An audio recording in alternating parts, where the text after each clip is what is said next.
Hello, everyone. Good evening. Welcome to another episode of Before the Whistle. I'm Ankit, And I'm Craig. and you're watching Old Trafford Odyssey, your Manchester United fan channel. So, guys, lots to get into today. This is going to be a big one. Let's dive straight into the topic, which is Arsenal versus Manchester United match preview, and away from home at the Emirates. This is a big one. So, Craig, what are your views, man, going into this game? How do you feel? To be honest, biggest game of the season so far, and I'm definitely a little on the nervous side. I'll agree with you, man. I Arsenal is a am. really good team. We know how strong they are. They've spent a lot more than us over the course of the transfer window. Everybody And spent we're more not than as us, fans, we're man. not happy with how the window's panned out. I'd probably give it a solid 4 out of 10. Oh, you're being Not good generous, enough. man. I mean, you're being generous. I would have probably given it a 4 if we signed probably Amrabat when we should have, which was quite Yes, a earlier. lot earlier. Yeah, so I would have then given it a 4. With the whole crap, and I mean, waiting till the last day for a signing that's practically an own goal waiting to happen. The guy has been like training alone since over 2 months and has been waiting for us since It April, feels man.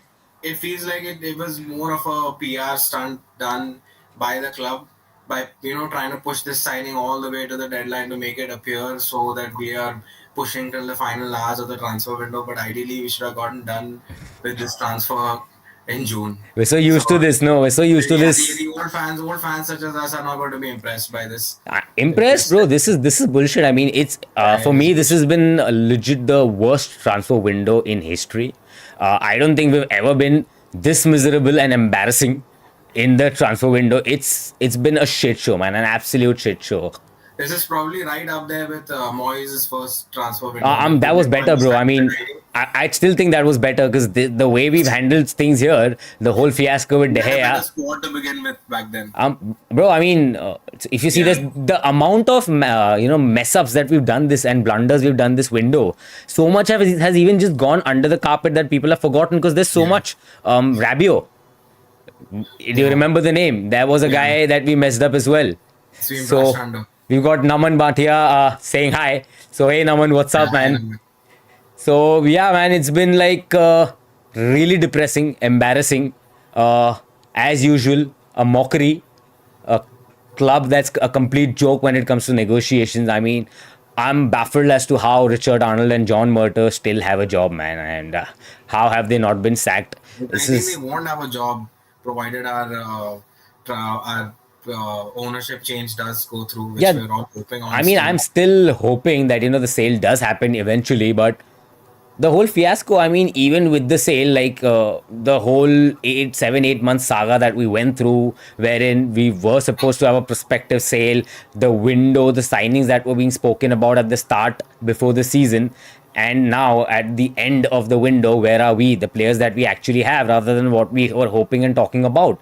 And then the whole sale news just dying out, only to resurface when the entire Greenwood fiasco happened. Suddenly a news out of nowhere comes out after months of silence saying that, For oh, Qatar. we're Yeah, gonna be sold to Qatar by it's really October. obvious. Yeah, it's just like, to get the fans a bit excited and hide or shadow the mess that they created with Greenwood. And again, even towards the end, we still haven't let him go, even with that embarrassing guilt statement that we put out. What have we done? We should have, if you've put out a statement like that, either terminate the contract and let him figure it out, Yeah, true. or if you really are so supportive and believe that the man's innocent, put that information out in the mainstream media to the general public so that they can change their perspective based on the evidence we saw in mainstream media. So either you do that and you support the lad, or if you can't support him and he's not innocent, just terminate the contract and end it. But no, till the last bloody minute we were dilly-dallying, and we finally went, he goes out on loan, which could have happened months At the ago start of the window, yeah, we've without. handled this very badly. Absolutely, man. So yeah, it's been crap, man. I mean, even with Amrabat, the £2 million bid, how embarrassing is that? When did we become Arsenal, man? I mean, pulling off crap like that, like seriously, 2 million. Like, are we kidding Embarrassing. now?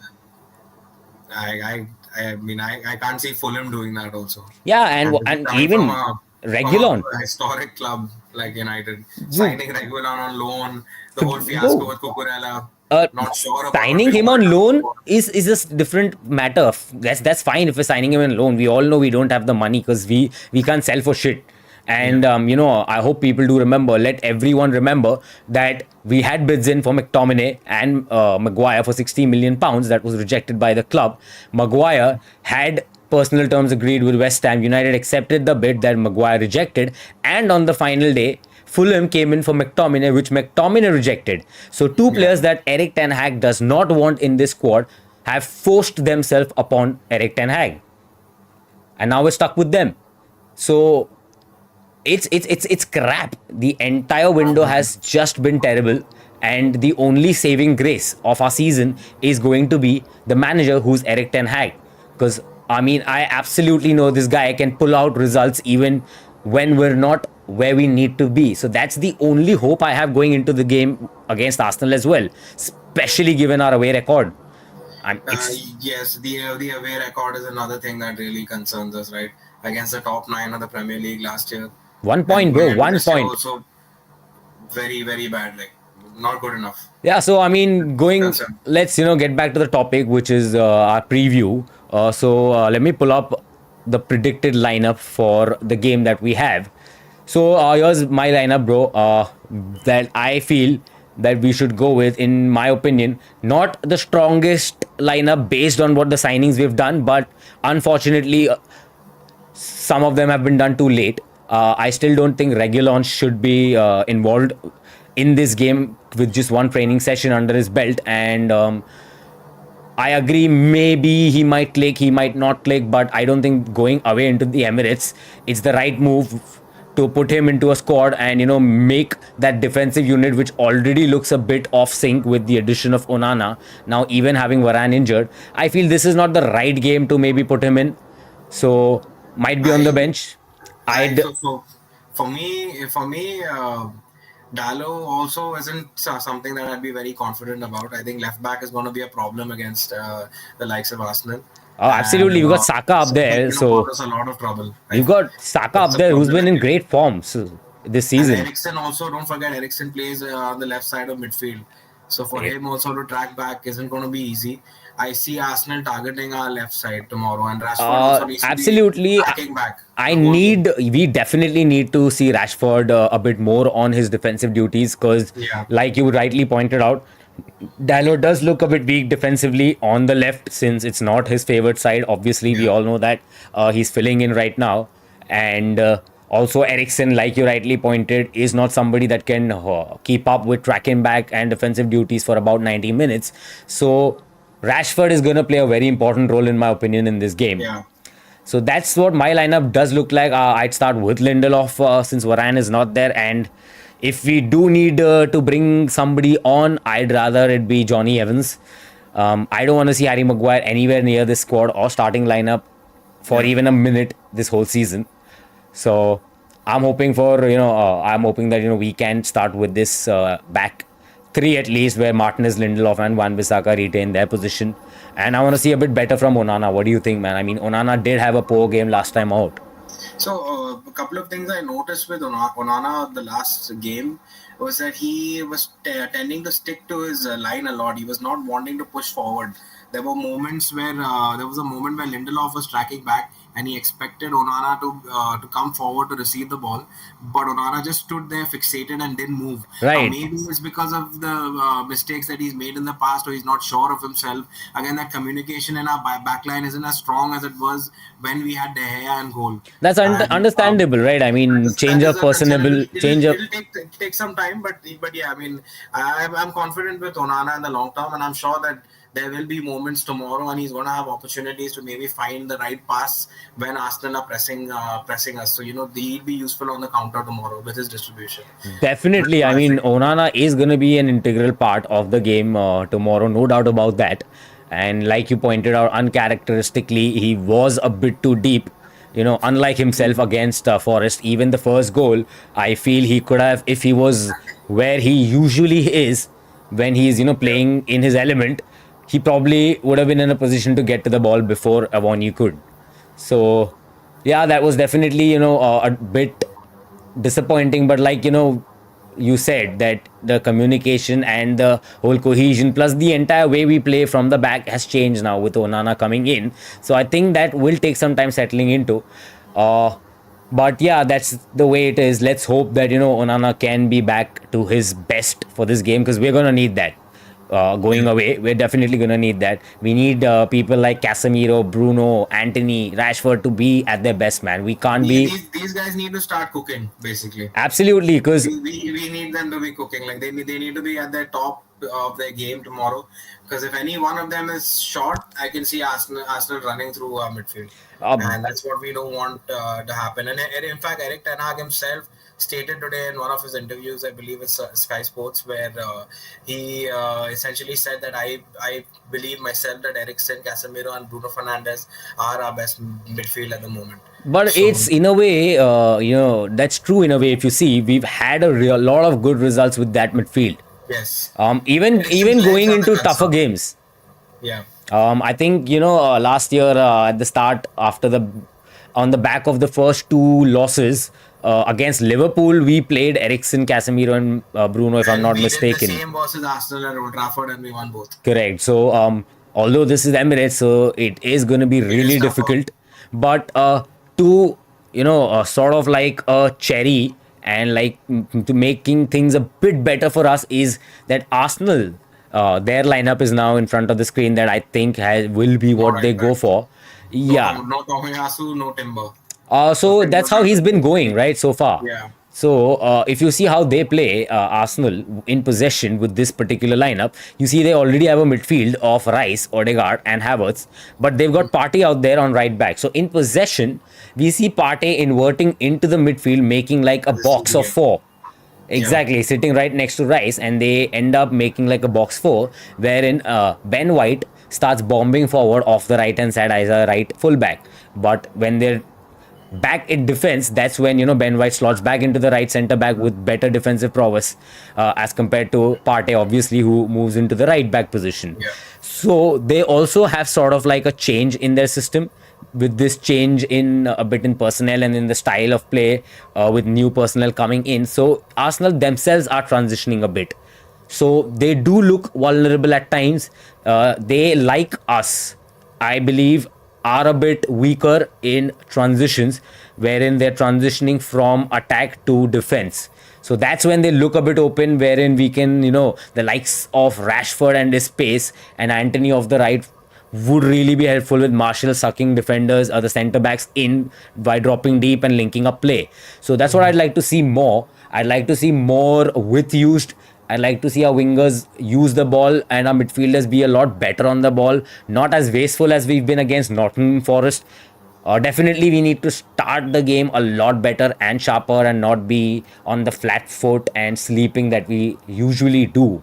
That's my concern, that we always start really slow and we might get We can't punished. afford to do that versus the likes of the Arsenal. Exactly. We need to be on our game for sure. And this is from the first whistle, not 20 minutes, 30 minutes down after the game has begun, and then we start trying to build momentum. I don't think that will be good enough. Yeah, we can't do that. I mean, with Nottingham Forest, we got away with it. We did come back into the game. We were a lot better once we went 2-0 down. But against Arsenal, if we go 2-0 or 1-0 down that early, it won't be such an easy task to get back as it was as compared to Nottingham Forest. So it's going to be a lot more difficult going to the Emirates and doing that. So we have to be on our toes. The lads have to show up immediately. They're going to have to be strong. They're going to have to be, the mentality needs to be there. We need to have that passion, that heart, fight for that 50-50 up till the last minute. And the most important thing is that, we don't repeat what we did against Tottenham. We need to be clinical this game. We have to absolutely take our chances, man. We cannot have misses like we did in Tottenham games. Football is a game like that. I mean, if you miss your chances, you're punished. Football doesn't often you see that when you miss a lot of chances, specifically in such bigger games, you are always punished. So I would really like to see that being addressed. So Gabriel Jesus might be back, so that's gonna be like a challenger, definitely. Aerially, we're gonna, again, we've seen in set pieces we're weak. We need to work on that. Our zonal marking has to get better. If we're not doing man to man, we're doing zonal. We need to be wary of the players and their movements around. It's usually that we're in just standing in our zones and ball watching and get caught out. So that needs to change as well. Yeah. So that's my concerns, and that's where I think Arsenal will be deadly. We know, or we all know the prowess of Odegaard going forward. How good he can be, how good Saka can be, and even Martinelli, who sort of gets overshadowed by Saka, but he's exceptionally good. He can hurt us. He's I I think the game is going to be, as I said earlier, I think the game is going to be won on the basis of our left side and Arsenal's right, which is Saka, Odegaard, and Partey. And on our end is going to be Marcus, Ericsson, and probably Dalo or Reguilon, whoever we end up playing. I think that's where the game's going to be lost or won. And again, obviously midfield cohesion also over there with Casemiro taking on the likes of Havertz and Rice. Bruno needs to be on top of his game. absolutely What we're Bruno. expecting, Oh, and being yeah, the captain, I have a strong feeling he's gonna need to pull out one of his better performances tomorrow for sure. definitely, bro. And often we do see Bruno is one of those big game players. As much as I criticize Rashford, he too is one of those guys who does show up in big games. And I'm Yeah, hoping, specifically against Arsenal, like Arsenal are one of his favorite opponents to yeah, score he does against. love playing So Arsenal. yeah, I mean his debut, if I'm not mistaken, was against Two Arsenal couple of where he goals, yeah, scored twice. couple So of goals. I'm hoping for a recap of the debut. Rolling back those years. Yeah, definitely, man. Marcus's And debut. I absolutely love to see that. So Yeah, yeah, positivity wise, I think the like I mentioned at the start, the only positive for me going into this game is Erik Ten Hag, and I'm hoping that he can continue to pull certain games and continue to get those results, get over the line somehow, even if we don't have the squad that he right now needs or probably wants. We all know he's not backed properly. Although I am a bit less wary, a bit less nervous about the entire season as a whole with the Amrabat signing, because I think that is going to add a lot of balance to the game once he comes fit. But as usual, we've messed that transfer up and we've stretched it till the last day. And now the guy is practically spent 2 months just playing with himself, has had no preseason, no training. Again, a bit of the saving grace is that after this game, we've got the international break, and with the Morocco call up, that might be a mini preseason for Amrabat. So we're hoping that could be do some good and get him up to a bit of up to the sharpness and the physical fitness that he needs. that's definitely more logical and likely outcome. Although well, my heart says that he's probably going to be needed tomorrow. Maybe definitely not going to be starting, but maybe off the bench. That is if we have gotten him registered in time, because there's Um, not been too much it's talks. it's And it's a very very long shot. yeah, I'd very be. very I small. mean, This is very low chance of this happening. as much as I'd love, that, but I'm not sure that would be the right move, given the fact that he's absolutely had no training and no preseason at all, and then coming and being able to handle the intensity of the Premier League. We've seen time and again that even a lot of really really good players with great potential have time and again come and failed to deliver in the Premier League. So yeah, it's a really long shot. But with this manager, I think he knows what he's doing. Even in his defense, there's a lot of criticism to Ten Hag of late. But in his defense, if you see the stats of our games, even though we haven't played the best, but if you see, we have been number one in For terms of pressing, pressing up yeah. ahead in the final third, winning the ball in the final third, and in terms of pressing numbers, we are literally number one. And in terms of winning the ball in the final third, we are number one by a good distance to about, I think, 29 is our number, with Chelsea second at 20. So there are That's positive things. that's the problem though. There's definitely a positive, as you pointed out, that usually like when we like we win the ball up top, but then once we do get the ball, we don't know what to do with it, which is our biggest problem. That is true, Then we but end up losing the ball, and then the opposition counters us, and then we're back into trouble, and then it's a vicious Yeah, cycle. Keeps exactly repeating. right. So we're gonna have to, which is why I say that we are gonna have to be a bit more careful with players like Anthony, Rashford, Martial when he's dropping deep to link up play, Wan Bissaka, Dallo when they're inverting in and linking with the midfield or wingers. All these players are gonna have to be a lot more careful with the ball possession. They can't be as wasteful. We can't afford to give away ball possession with cheap misplaced passes in areas of the pitch that was gonna leave our midfield and Casemiro defense vulnerable with a lot of space behind. So these guys are gonna have to do their jobs well. Everybody's gonna have to chip into their defensive duties. We need to see Rashford. I'm hoping to see a lot more pressing up front from Rashford and also tracking back, because without that I do not see us doing well against Arsenal. Yeah, So yeah, let's see. I mean, I'm hoping for United do have a thing to show up in big games. So I'm hoping that this is one of those games wherein we start to turn that miserable away record a bit towards the positive side, wherein we can get a bit momentum, and it's a big one. So first 4 games, if we lose this game, that's going to be like we're right now bad 10th start to on the the season. table.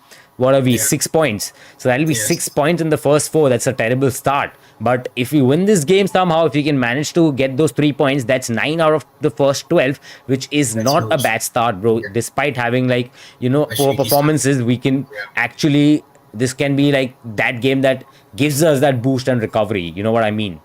Yeah, I mean, I'm hoping that the Nottingham game was, especially the second half, was a turning point in our season. I mean, I'm I'd like hoping to to, think of it because as that.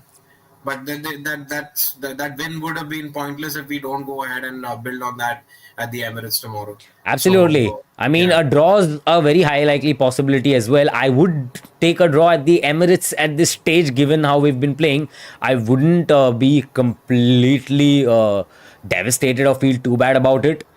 I mean, a point at draw is a Arsenal would be possible fine, outcome because but that would still be like a very okay start to the first 4 games, then. yeah, And we will need to buck up quite a bit going forward. Specifically, you'd want that good start given very soon Champions League's gonna start after the international break, and that will complicate things a bit. We start having double game weeks and players starting to get a bit more tired and injuries, and get more rolling into the intensity of the season. So going with 9 points before that would really be a great start, man. yeah, So 9 points before the international break would definitely be something that we'd be happy with, despite the way yeah, that would the way we've put been us playing. somewhere right around fourth, fifth. If the game with Liverpool and Aston Villa games going a bit in our favor, we could easily be fourth or fifth on the table. So yeah, that would be great. So on that note, man, I mean, I think let's hope tomorrow turns out to be one of those days where it's United red shining at the Emirates, not the Arsenal Yeah, red instead. So yeah. with that, bro, what are your predictions, man, for the match tomorrow? So yeah, I've been thinking about this. Like, I'm not completely averse to a draw, and I feel a draw could be a likely outcome.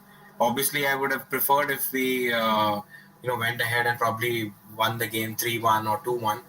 I feel Ten Hag will definitely try and go for the win because we know what his mentality is and we know what he's about.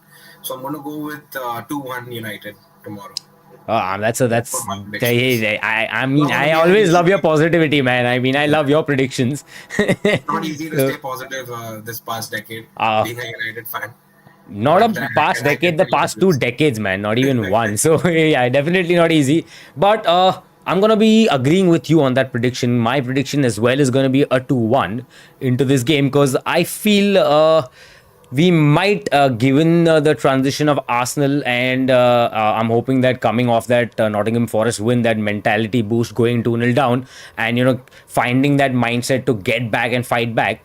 I think and the transfer window, and we can finally push that aside. People can move forward. I think thinking about all of those things, and with Hoyland likely to have his debut, even if he doesn't start, I'm pretty sure he will get some minutes off the bench, and I'm hoping that the guy can.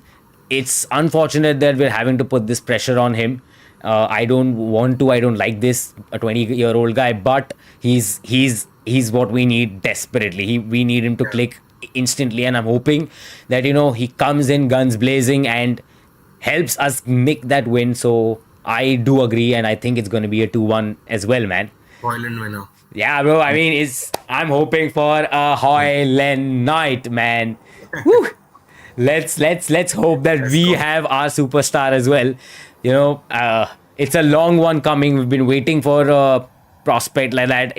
I'm over the moon with the signing, but again, the only concern is too much pressure on very young shoulders and inexperience.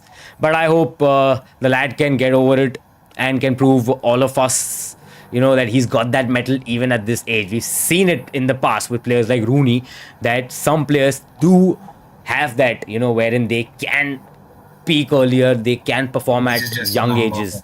Exactly. So let's hope Hoyland can give us that boost, man. And I'm super excited for the game tomorrow. And been a lovely show, Craig. Thanks a lot as usual for always being here and with your lovely positivity, keeping us alive and going into this disaster of another season. But We'll catch up for the watch along then tomorrow. definitely, guys. So we will be back tomorrow with a watch Don't along, forget to tune in. followed by a post-match analysis and rating, which we hope is gonna be full of really big and wide smiles. So if you guys enjoyed the content, guys, please hit that like button, subscribe to the channel on the bottom right hand of your screen. It would mean the world to us. It would really help us. We're doing a lot, and we're planning a lot of content, increasing shows eventually as we start progressing. So any support would be helpful, guys. Engage in the discussion, the chat. Let us know your views on what you guys think and what your score predictions will be. And see you guys tomorrow. Until then, take care. Thank you so much. See you, Craig. It was, Take care. as usual, a Take care, pleasure. guys. Have a nice day.